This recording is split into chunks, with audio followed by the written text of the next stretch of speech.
অত্যন্ত গুরুত্বপূর্ণ একটি আজকে আমাদের ইন হাউস ওয়ার্কশপ হবে রিগার্ডিং দ্য সেন্সাস 2027।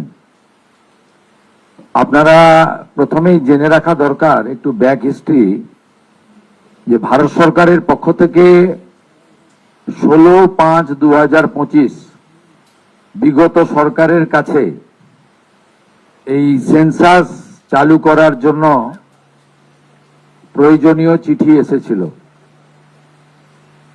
আমি ইস্যুটাকে পলিটিসাইজ করব না। It's a great unfortunate that the then state government did not responded. ভারত সরকারের এই চিঠিকে কোনো রেসপন্স করেননি এবং এটা একটি কনস্টিটিউশনাল অব্লিগেশন এবং ম্যান্ডেটারি সেন্সাস। এর সঙ্গে পলিটিক্সের কোনো সম্পর্ক নেই, এর সঙ্গে কোনো কাস্ট ক্রিড কিছু সম্পর্ক নেই। কিন্তু এটা আমরা যখন চার্জ নিলাম, আমাদের হিউজ পপুলার ম্যান্ডেটে আমরা এখানে ক্ষমতায় এসেছি। On 9th in presence of our honorable prime minister I took the oath, এবং 11 তারিখে 11th of May আমি ফার্স্ট ক্যাবিনেট মিটিং করি আমাদের স্টেট সেক্রেটারিয়েটে in presence of the chief secretary and my 5 cabinet colleagues. সেখানে আমরা অনেকগুলি হিস্টোরিক ডিসিশন নিয়েছি। তার মধ্যে এটা যদিও ক্যাবিনেটে ছিল না, এটাই অ্যাডমিনিস্ট্রেটিভ ডিসিশন। এখানে চিফ সেক্রেটারি নিজেই ডিসিশন নিতে পারতেন।